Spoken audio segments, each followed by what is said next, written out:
За өнөөдөр оролцож байгаад баярлалаа. Тэгээ манай Ант салооны 7 дахь дугаар байна. Тэгээ өнөөдөр ховор хүмүүс гэдэг нэртэй сэдвээ ярих гэж байна. Тэгээд та бүхэн ховор хүмүүсийн кино үзчихсэн ч магадгүй, үзэж явах биш магадгүй. Яг Монгол нэг кино байдаг. Сонирхолтой кино. Гэхдээ өнөөдрийн сэдвтэ бол хамаагүй байгаа. Сонирхолтой нэр юм болов уу гэж сонгосон байгаа. Тэгээд өнөөдрийн гол агуулга болохоор одоо англиар болсон disability and diversity гэдэг за монголоор бий орчуулах болохоор эмгэг согоог болон одоо нэг diversity гэдэг олон төрлийн жишээ юм уу тэрийг онцлог шинж гэж орчуулсан байгаа. За тэгээд энэ талаар ярих гэж бодсон. Тэгээд яг ярих гэж бодсон шалтгаан гэх юм бол нэгдүгээр манай ажил дээр ер нь нэлээд одоо янз бүрийн сургалтууд явагдаад бас энэ талаар нь мэд хэрэгтэй болсон байгаа. Тэгээд манай компани болохоор олон улсад бас янз бүрийн хүмүүс их олон хүмүүс хүрдэг компани болохоор энэ талаар бас яа харахгүй тийм ажлын шаардлага бас гарч ирсэн гэсэн үг. Тэгээд энэгээр тэгээ сурангаа сонирхолтой санагдсан. Ер нь мэдүүл зохитой маань гэдэг үүднээсээ бас та бүхэнд бас ярих гэж бодсон байгаа. За тэгээд яриаг эхлэхийн өмнө би халаалт маягаар асуултууд эхлэе гэж бодож байна. За тэгээд одоо disability гэдэг эмгэг өвчин гэдэг. За өвчин гэхэд эмгэг согог гэдэг байгаа. За тэгээд нэг хөгжлийн бэрхшээл тэгээс холбож ойлгож болно. За хөгжлийн бэрхшээл гэдэг юмгууд мэдээж хамгийн ихэнд жишээлбэл таг тулсан хүн тий бас ойлгож болно. За тэгээд таг тулсан хүн гэдгсэн мөртлөө бас саяхан бас манай олимпик болж байна, параолимпик болж байна. Алтан медаль авсан байгаа. За энэ бол параолимпик гэдэг нь одоо хөгжлийн бэрхшээлтэй хүмүүс зориулсан тийм тэмцээн байгаа. За сэтгцийн өвчин, за жишээлбэл сэтгцийн өвчнөд мэдэж магадгүй жишээ юм бол энэ Джон Наш гэдэг нэртэй эдийн засагч тухайн кино хүртэл хийгдсэн байдаг. Энэ бол Нобелийн шагнал хүртсэн тийм хүн байдаг. Тэгэхдээ юм шизофрения гэдэг өвчнөд бас байсан талаар гардаг байгаа. За тэгээд танд ямар нэгэн тийм эмгэг байдгүй энэ талаараас бодож үзээсэй гэж бодож байна. За жишээл миний хувьд гэх юм бол за миний хараам уу тий. Энэ бол нэг төрлийн бас эмгэг болчихж байгаа. Бишил зүүдэг хараам уу. За энэ дээр diversity гэдэг за танд нэг ямар нэг онцлог байдгүй гэдэг талаараа бас бодож үзээсэй гэж бодож байна. За миний хувьд гэх юм бол ер нь сайхнаас тий ер нь 4 жилээс нэлээд ойлгож ирсэн болохоор ер нь яринга боддог юм байна гэдэг. Бас найзтай ярьж та одоо миний хувьд онцлог шинж болчихж байгаа. За хамгийн сүүлийн асуулт нь за танай ажил дээр за онцлогтой юм онцлог шинжтэй эсвэл эмгэгтэй хүн байдгүй. За жишээлбэл манай ажил дээр за эрэгтэй мэдээж эрэгтэй эмгэгтэй дизайнерууд за инженерүүд хүүс хамаагүй тий. За янз бүрийн олон орны хүмүүс байгаа. За тэгээд хүүс LGBT хүмүүс байдаг. За бас тэрэгцтэй хүмүүс ч гэсэнтэй ажилтдаг. За энэ ADHD гэдэг бас тийм одоо тийм эмгэг байгаа. Ийм эмгэгтэй хүмүүс ч гэсэнтэй байдаг. За тэгээд энэ одоо эмгэг онцлог гэж яг юу яриад байгаа гэдгийг илүү дэлгэрэнгүй авч үзье гэж бодож байна. За эхлээд энэ disability гэдэг байгаа тий англиар болохоор эмгэг согог гэдэг бэрхшээлч гэж бас хэлж байгаа.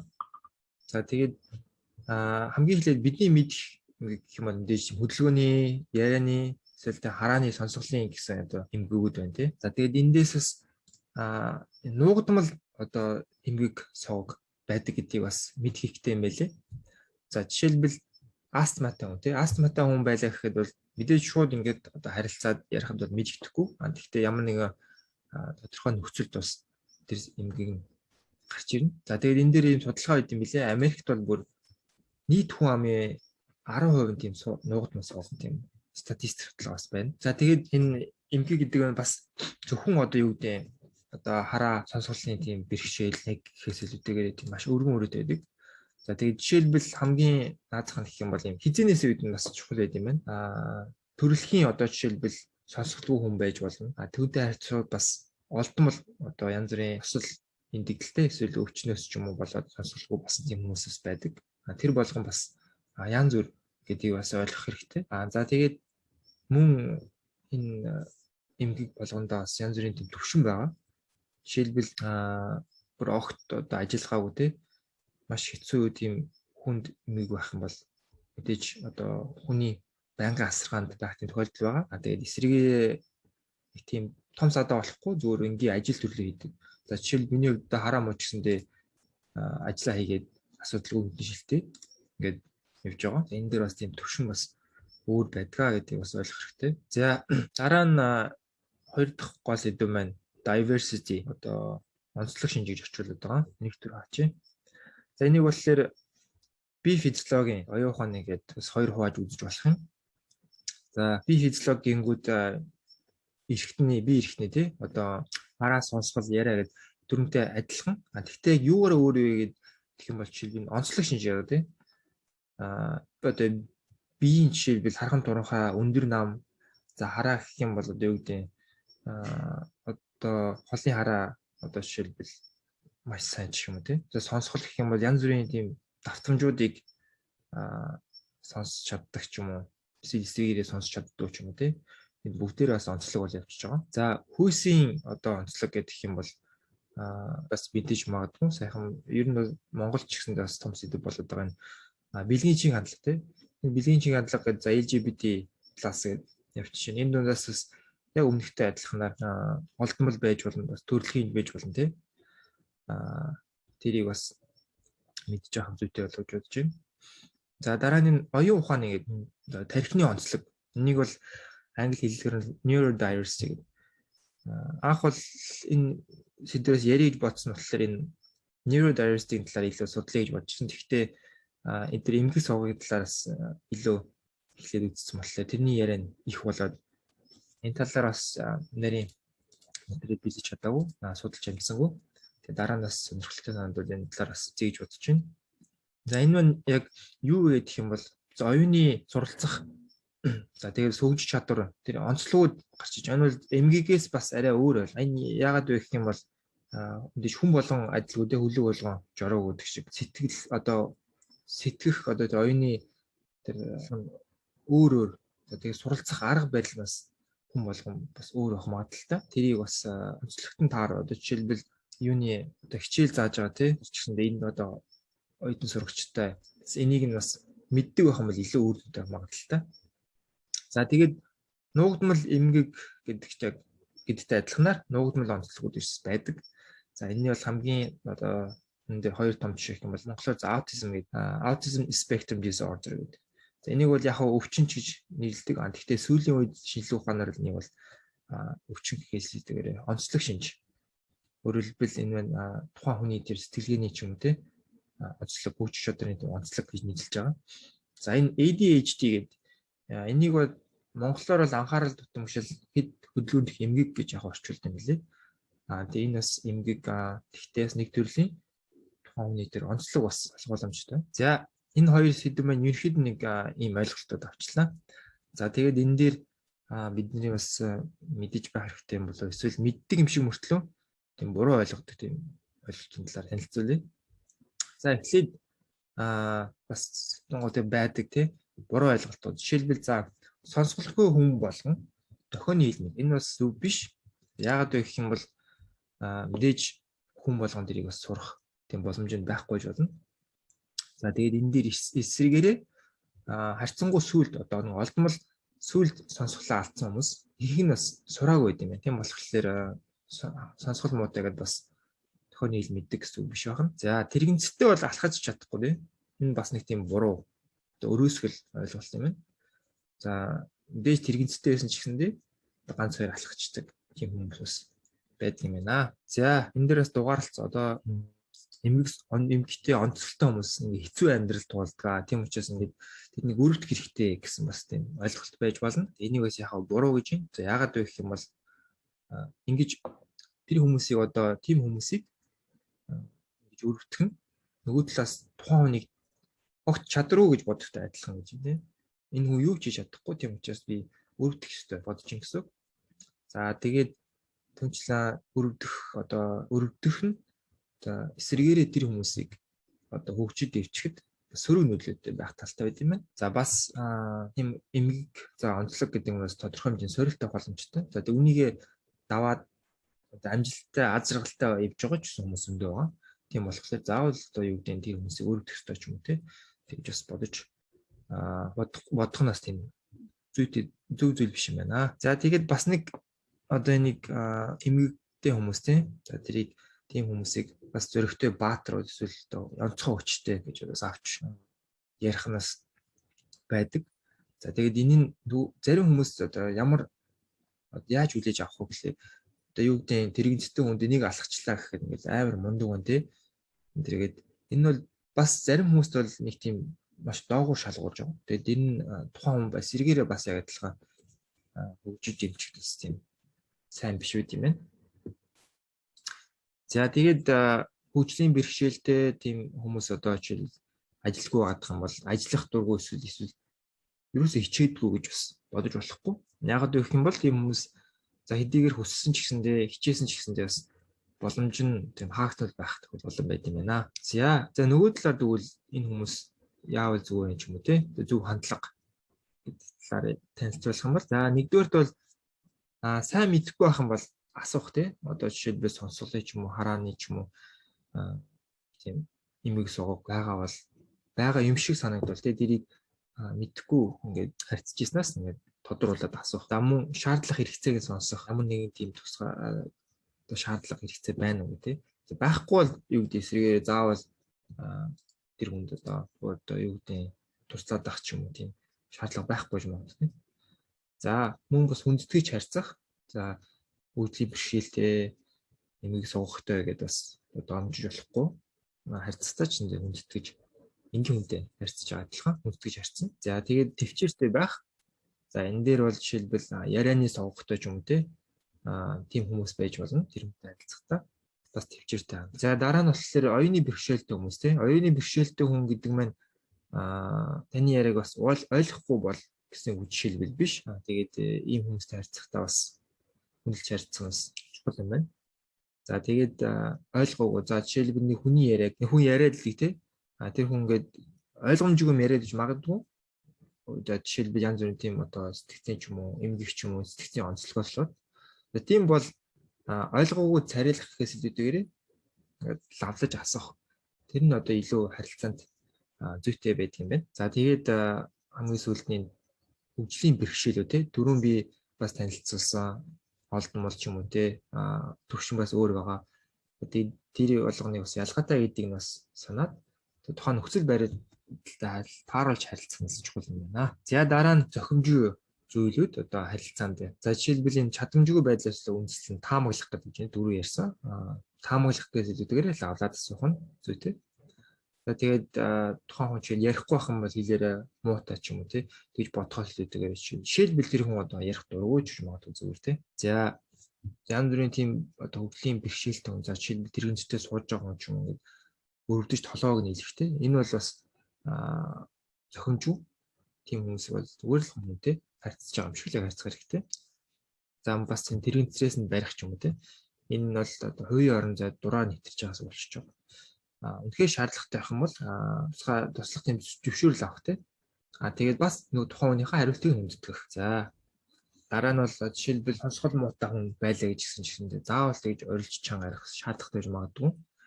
За эсрэгээрээ тэрэгцтэй хүн тий өөр хөгжлийн бэрхшээлтэй хүнийг бас сонсгол муутай гэж бодож байгаа гэсэн болчихж байгаа. Тэрэгцтэй хүн таарлаа гэдэг тэр хүн жишээлбэл сонсгол нь муу гэсэн үг биш. За хараа мотой хүмүүс бас ийм хөтөч нохоос ашигладаг тий. Тийм хөтөч нохотой явж байгаа хүний жишээлбэл нохоонд хүрэх тоглох саатуулах ч юм уу тий. Энэ бас маш зохимжгүй үйлдэл юм байна. За мөн энэ бас надад жишээлбэл сонирхолтой санагдсан болохоор ийм дими саан зовх тий. Одоо жишээлбэл буруу мэдлэх гэдэгт нь одоо юу гэдэг нэг үгэндээ ингээд санаа зовдох тий. Эсвэл одоо сонсолгүй байж магадгүй гэж бодоод юу гэдэг ингээд санаа зовдох ч юм. Тэрнээс зүгээр сайн уу гэж хэл ямар ч асуудал байхгүй. Сонсолгүй ч гэж магадгүй. Эсвэл зүгээр инээмсэлж болно. За бас тэгээд энэ нөгөө хэрэглэн дээр байгаа тий. За англи дээр ч ран ч юм уу тий. Go гэдэг зүгээр нөгөө өгүүлбэртээс ашиглаад явчихдаг. Тэрний шиг монгол хэлээр жишээлбэл за хөлбөм хүмүүсийн хажууд нь би гүүгээд ирээ ч юм уу те тийш явчаад ирээ энэ тэрэг тийм үгнүүд бас тохимжгүй юм шиг мөртлөө энэ бол зүгээр энгийн хэллэг учраас энэ дээрээс хаанцрахгүй шаардлагагүй зүгээр одоо ярихад асуудал уу гэж байгаа. За адилхан ингээд хараа үгний хажууд те телевизээр үзэх ч юм уу харах энэ тэрэг энэ хүү зүгээр энгийн үгнүүдийг бол ингээд давхар саан зовх шаардлагагүй чөлөөтэй ярихад асуудалгүй гэдэг юм байна. За тэгээд миний бас мэдсэн юм хиллүүд гэх юм бол одоо эмгэг тавхтай хүмүүс те жишээлбэл за дахир дутуу энэ дахир дутуу энэ төргээд хэлэнгүүдээс нэг тэр доромжилж байгаа учраас энийг бол дахир дутуу хүн гэж хэлэх хэрэгтэй. Нэгдүгээр хүн гэдгийг нь бол ашиглах нь илүү зохиомжтой юм те. Дүлий гэхээс дүлий хүн байна те. Сонсголгүй хүн байна, сонсох чадамжгүй хүн байна. За сохор гэдэгтэй адилхан сохор хүн эсвэл харах чадваргүй хүн. Тэр хүн ямар хүн бэ гэдэг хүнийг одоо хүн дээрээ анхаарч байгаа. Оюуны онцлог гэсэн тэр Монгол дээр жишээлбэл хөгжлийн бэрхшээлтэй юм тий. Оюуны хөгжлийн бэрхшээлтэй юм. Илүү бас төхөмжтэй болчихж байгаа байна. За би түрүүн бас энэ энгийн гэд хэлсэн. Гэхдээ яг энгийн хүн, эрүүл хүн гэдэг чингүүд нөгөө хүний одоо эрүүл биш юм шиг тэгж ойлголттой байгаа учраас уг нь бол ямар нэг бэрхшээлгүй хүн файн одоо бэрхшээлэлээр ярьж байгаа ямар нэг бэрхшээлгүй хүн гэж бас ярих нь зүйтэй юм байна. За тэгээд энэ талаараас нэлээд ярьчлаа. За тэг хамгийн сүүлд нь бас миний ярмаар санагдсан юм бол за биднэрт ямар хамаатай вэ гэдгийг бас гэж бодлоо. За тэрнээс эхлээд миний хувьд ямар хамаатай вэ гэдгийг за түрүү хэлсэнтэй анх танилцуулгатай ажлын бас шаардлага гарсан. Энэ бол компанийн хувьд бизнесийн шаардлага болчихоо нэгдүгээрт ийм одоо жишээлбэл эмгэг сувг онцлогтой хүмүүс маш олон байна. Бизнесийн том боломж байна гэж харж байна. За мөн хууль одоо Европ Америкууд бас тийм хуулиараас нэлээд чанга болгоцсон байгаа. За тэгээд миний яг ажил дээр гэх юм бол өдөр тутам хийдэг гэх юм бол энэ одоо веб хөгжүүлдэг. Тэгээд энэ дээр web accessibility and guideline гэдэг одоо интернет орчныг ашиглахын зааварчилга гарсан байна. За нэгдүгээр чинь юм screen reader гэдэг өөрөөр хэлбэл screen reader ашигладаг хүмүүстэй одоо браузер дээр байгаа бүх агуулга нь тийм текстээр текстний орлуулагчид байгаа. Alternative text гэдэг та бүхэн харж ирсэн юм магадгүй дээрээ туслаад жишээлбэл интернет удаа үед ингээд интернет зураг гарахаас өмнө ингээд текст орно гардаг тийм. Яг энэ жишээлбэл хараа муутай хүмүүс тийм харааны эмгэгтэй хүмүүс ингээд зургийг харж чадах байх юм бол оронд нь энэ юу аав гэдгийг нэг харуулах зорилготой. За бас хэлсэн шиг тийм зураг нь байхгүй оронд нь текст байгаа учраас тийм бас янз бүрийн давуу талтай байгаа. За тэгээд бас нэг нь болохоор энэ бүх функц үйлдэлүүд одоо компьютерийн гараас болно удирдах боломжтой байх хэрэгтэй. Одоо би маузер ингээд явж болж байгаа ч гэсэн тийм бас ингэж keyboard-наас удирдах тийм боломжтой гартай байт тийм ээ. За яагаад вэ гэх юм бол бидний мэдих одоо Стивен Хокинг тийм ALS гэсэн бас өвчнөд байсан. Тухайн үеийн маус гэдэг нь бас их нарийн хөдөлгөөн булчин шаардж байгаа. Тэрний оронд ингээд ганц товч дарах ч юм уу тийм энгийн булчин ашиглаад удирдах тийм боломжийг бас гаргаж өгч байгаа маа. За дараа нь бичлэгний агуулгыг текстээр тайл. Өөрөөр хэлбэл бичлэг үзээд бид нар хадгалж бичиг бас байж болно. Хадгалж бичгээс гадна яг тэр бичлэгээр юу болоод байгааг үйл явцыг нь тайлбарлах шаардлага. Тэгснээр ямар давуу талтай гэх юм бол тэр видео доторх нь харж чадахгүй байгаа хүн юу болоод байгааг бас ойлгох тийм боломжийг юм байна. За томруулагч гээд компьютераас ашиглаж үзчихсэн үгүй юм Zoom гээд байгаа. За бас magnifier Windows magnifier гэдэг нэртэй байдаг баг. Энэ бас хараа муутай хүмүүс ч юм харах нэмэгтэй хүмүүс хажуулдаг. За тэгээд бас нэг нь болохоор өнгөний ялгар гэдэг бас ойлголт байдаг. Текстнэр одоо шилэн хар өнгөн дээр цагаан өнгөчөөс ингээд тод ойлгомжтой харагдаж байна тийм. Тэгээд эсрэгээрээ одоо ойролцоон өнгө тавьчих юм бол ялгарл бага авах юм бол бас харах боломж болчихж байгаа. Энийг бас гайдлайнаас нарийн тайлбарч өгсөн байдаг. За тэгээд бас нэг нь болохоор миний хувьд за тэгээд энэ талаар мэдээд хүмүүс хүргэж утсан бас нээлттэй ярилцах хэрэгтэй юм гэж бодсон учраас энэ надад хамаатай. За танд за бидэнд нийтдээ тий бас ямар хамаатай гэдгийг бас илүү дэлгэрэнгүй ярий. За жишээлбэл ажил дээр их юм бол ийм за эмгэг зүйл онцлог тийм хүмүүс харилцах тийм хүмүүсийг илүү оролцоолох тий оролцоог нэмэгдүүлэх гэдэг бас компани соёлтой шингэх хэрэгтэй юм байна. Ялангуяа одоо удирдлага албан удирдах албан тушаал ажилладаг хүмүүс байх юм бол тийм хүмүүсийн бас ойлголт дэмжлэг бас маш чухал байдаг. Тийм учраас хэрвээ та удирдах албан тушаал эсвэл активтэй хүн бол удирдах албан тушаалтаас тэр талаар хүргэх нь чухал юм байна. За мөн жил дээр бас энэ зүгээр нэг хүн ингээд ажиллах гэсэлтэйгээр хөрөнгө цаг зарцуулаад тусгай баг хүмүүсээс ажиллаж үр дүнд хүрэхэр байт юм байна. За тэгээд мөн за чадамжгүй эмгэгтэй те эсвэл юм олон төрлийн ингээд байгаа юм онцлогтой хүмүүсийг ажиллах нь бас янз бүрийн давуу талтай байж чаддаг тийм шинэ одоо сэтгэх шинэ юм гаргаж ирэх гэж санаа нэмэлэх ч юм уу хамт олон ч гэсэн бас одоо олон төрлийн хүмүүс байгаа учраас тийм нээлттэй урамсгалаас гаргаж ирэх тустай байд юм. За мөн гэр бүл хамаатан найз зөвхтэй ч гэсэндээ хоорондоо нээлттэй ярилцах энэ талаар бас өөрийнхөө мэдлэгийг бас нэмэгдүүлээд бусдыг тийм ойлгоход бас хэрэг болох болоо гэж бодож байна. За дараа нь болохоор нийгэм бас манай нийгэм дээр тий хөгжлийн бэрхшээл, оюуны бэрхшээл, одоо онцгой хүмүүс нэг бас нийгэмдээ анхаарах хэрэгтэй болов. За энэ дээр зүгээр нэг жишээ гэх юм бол энэ сайхан энэ сонгуулаар капча гэдэгтэй энэ доор нь ингээд орвол энэ жоохон өөр болцсон үе нээсэн. Ямар ч гэсэн миний санджаар болохоор манайж ингээд орохгүй тий доор нь капча дээр ярьсан чинь ингээд англиар гараад ирчихсэн. Англи үгийг нь мэдэхгүй бол энэ чинь жишээлбэл хичнээн юу зүгээр ирүү одоо бэрхшээлгүй тий юмс хоггүй хүн байсан ч гэсэндээ хариулж чадахгүй болчихж байгаа. Энийг бас бодолцох хэрэгтэй.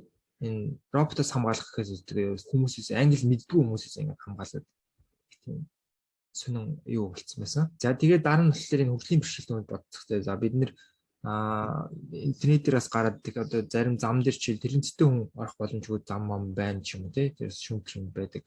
За тэрнээс гадна бас яаж одоо бид нэр оролцоо хийж болох юм бол жишээлбэл энэ янз бүрийн тийм хэрэгтэй байдаг програм хангамжуудыг мэдж байхад бас хэрэгтэй юм. За жишээлбэл энэ хамгийн наазах нь юм бол одоо энэ би өөрхөн компьютер дээр энэ Mac бүл систем дээр чийлж байна. Accessibility гэдэг. Одоо энэ дээр жишээлбэл бичгийг яриаар хөрвүүлэх, за тодруулах ч юм уу те янз бүрийн юмуд байж байна. Тэгээд энэ харамсалтай бол монгол хэл орог байгаа. Энд дээрс ирээдүйдээс орох байх гэж найдаж байна. За тэгээд ямар ч ингээд юу текстийг ингээд томруулдаг ч юм уу ингээд тусгай тийм аппликейшнс байдаг юм байна. Энийг бас сонирхсан хүмүүсийн дараа нь үзээрэй. За тэгээд дараа нь бас нэг болох юм бол өнгөний ийм color blindness гэдэг. Зүгээр ингээд хараа зүгээр мөртлөө эрүүл мөртлөө өнгө ялгадгүй тийм бас эмгэл байдаг. За жишээлбэл энэ улаан ногоон өнгийг ялгаж чаддгүй ч юм уу эсвэл хар улаан өнгийг ялгаж чаддгүй тийм их эмгэгүүд байд юм байна. За энэ дээр бас алдартай ниши хараа тест гэдэг. Жишээлбэл эндээс тоонуудыг харж чадахгүй байх юм бол бас эмгэлхтэй байх магадлалтай. Ийм эмгэлхтэй ч хүмүүс зөндөө байд юм байна. За тэгээд сонсгол гэх юм бол сонсгол модон хүмүүстэй жишээлбэл хадмал бичиг оруулаад за бид нар жишээл YouTube дээрээ ингээд яриан дундаа уг нь бол ингээд боломжтой юм бол CC closed caption-ыг хадмал бичигээс оруулж байгаа үү те. За чадвал би бас энэ бичлэгэн дээр бас энэ CC-г оруулна. За тэгээд булчин чингийн одоо жишээлбэл юу гэдэг эмгэг те сая ярьсан ALS гэдэг Стефен Хокинг байна. За энэ нь болохоор ийм хүмүүс зориулаад ингээд бараас удирдах тийм боломжууд байгаа. Энэ дээр болохоор за жоохон техникийн ярианууд ингээд линк хийгээд фокус хийхэд одоо жишээл мөнгө өөрчлөгдөх ч юм уу те. Дээгүүр ингээд маус явахад бас мөнгө өөрчлөгддөг гэх мэтчлэн вебсайтн дээр бас энийг оролцуулах хэрэгтэй. За ярианы хувьд жишээлбэл зөвхөн ингээд дуугаар гоо те ингээд текстэр ч юм уу ямар нэгэн өөр аргаар бас удирдах тийм боломжийг гаргаж өгөх хэрэгтэй. Эндэж яриа ярьж чаддгүй хүн бас байж болно. За тэгээд таны мэдхэн бэрхшээл гэж бас байна. Энэ болохоор за англиар cognitive disability spectrum гэдэг.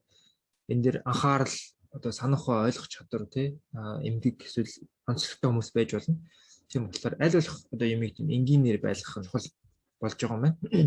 За энэ дээр зам байр дэлгүүргээ яг би түрүүний ярьсан ингээд бидний одоо эргэн тойрон тий нийгэм дээр ингэж одоо оролцоог нэмэгдүүлэхэд бол хүн болгон бас юм хөлийн бэрхшээлтэй үнэ талаараас мэдж байгаа нь асуудтэй гэсэн үг. За энэ дээр саяны accessibility guideline гэж юмсан. Энэ талаар жоохон дэлгэрэнгүй яриа. Энэ дээр бас 3 level байгаа. Тэгээд ер нь бол одоо level AA гэдэгт нь болохоор одоо орчин үеийн компаниуд вебсайтуудыг бас шаардлагатай байдаг. За энэ дээр жишээ за энэ дээр Түркийн за icon-ыг юм тий.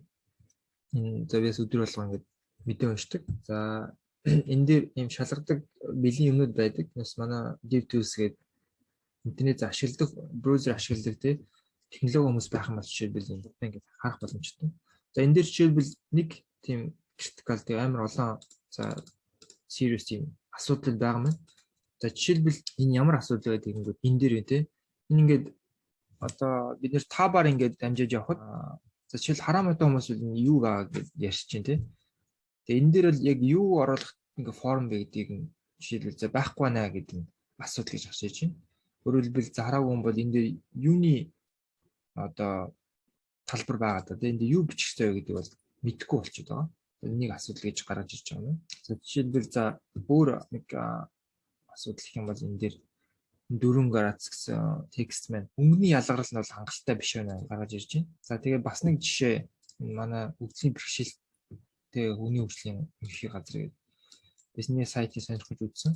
Энэ ингээд хүчнэр хэрэгшил нийгмийн тэгш хамруулах бол ийм ярианы функцтэй юм билээ. За тэгээд фонто нэмж хасах нас ингээд даваа талтай. За өнгөний цагаан хүмүүс чи цагаан гэрэл ингээд ялддаг хүмүүс байж болно. Тэнд дээрээс бас юм юмуд байна. За энэ дээр яг зөв ганц хоёр бас засах боломжтой тийм зүйлүүд бас гарч ирсэн. Жишээлбэл товч маань энэ товч ямар үүрэгтэй гэдгийг бас текст байхгүй байна. Энэ бол дардаг товч юм байна хайдаг. Гэхдээ яг ямар товч вэ гэдгийг бас мэдэхгүй байна. За энэ дээр яг бяцхан танилцуулга реклам явуулчаад энэ жил манай компани вебсайт яг миний ажилладаг сайтны хэсэг байгаа. Энд дээр жишээлбэл бас ингээд чухам хараад үзэхэд манай бол жишээлбэл одоо хуулиараа чухам дотоод журмаараа юм критикал асуудал байхгүй байх ёстой. Энэ дээр ревю хийх боломжтой жишээлбэл сайжруулах боломжтой гэдэг юм бол за энд нэг бол элемент байгаа. Тэр нэсээр гаднахаас яг өнгө ялгархгүй гадна гэдэг бас гомдол гарч ирж байна. За энэ дээр бас янз бүрийн атрибут байх ёстой ч юм уу тий. Гэх мэтчлийн одоо сайжруулах боломжтой, засах шаардлагатай тийм хэлбэрхаа ингээд харах боломжтой. За тэгээ сайн хэлсэнчлэн ингээд хууль болгон бас орон бүлэн өөр байгаа. За тэгээ бас нэг хэлмээр санагдах юм бол энэ бол хитгэн хүн тий. Одоо жишээлбэл саяны энэ бол өнгөний ялгарл муу байна гэдэг бол жишээлбэл зөвхөн хараа мотой хүмүүс зориулсан ч юм уу тий. Тэгээс тийм бол биш. Бэрхшээлтэй хүн гэдгээс гадна одоо хөгшин хүмүүс ч гэндээ бас хэрэг болох боломжтой. За тэгээд саяны шиг ингээд текст одоо жишээл зургийн оронд текст оруулах мэтчлийн их юм бол одоо вебсайт боловсруулахтай технологийн хувьд анилахад ч гэсэн бас хэлбэр болдог. За тэгээ бас нэг зүйл гэх юм бол мэдээж хинч чадамжгүй эмгэгтэй бас болж магадгүй тий. За энэ дээр бас түрүүн хэлсэн нэг Америкт 10% гэсэн чинь Монголд бас хөгжлийн бэрхшээл тийм 100 мянган иргэн байгаа гэсэн судалгаа байд юм байна. Статистик. За тэгээд за жишээл вебсайтны хувьд гэх юм бол вебсайт за жишээл та хөгжүүлж байгаа бодоход энэ accessibility гэдэг энэ оролцоо эцтэй байдал нэг хамгийн сүүл шийдэх боломжтой юм бол бас тийм биш юм байна. Бүх юм хийж дуусныхаа дараа нэмэн гэх юм бол одоо тэрийг бодолцсон гэх юм бол эсвэргээр бас хэцүү байхад тохиолдолтой. Бас хийхгүй орхичих бас магадaltaй. Тэгээд бас муу төлөв авчвал зүүн зардал өндөр гэнэ. Яг зардал өндөр гэдэг нь Америк, Европ тий хууль зүйн тийм өндөр шаардлагатай газар бол тийм зардал гарах боломжтой. Тийм учраас эхнээсээ бас нэг бодолцох зүйтэй гэсэн үг хэлж байна. За тэгээд өнөөдрийн миний яриа ингээд дуусч байна. Анхаарал хандуулсанд баярлалаа.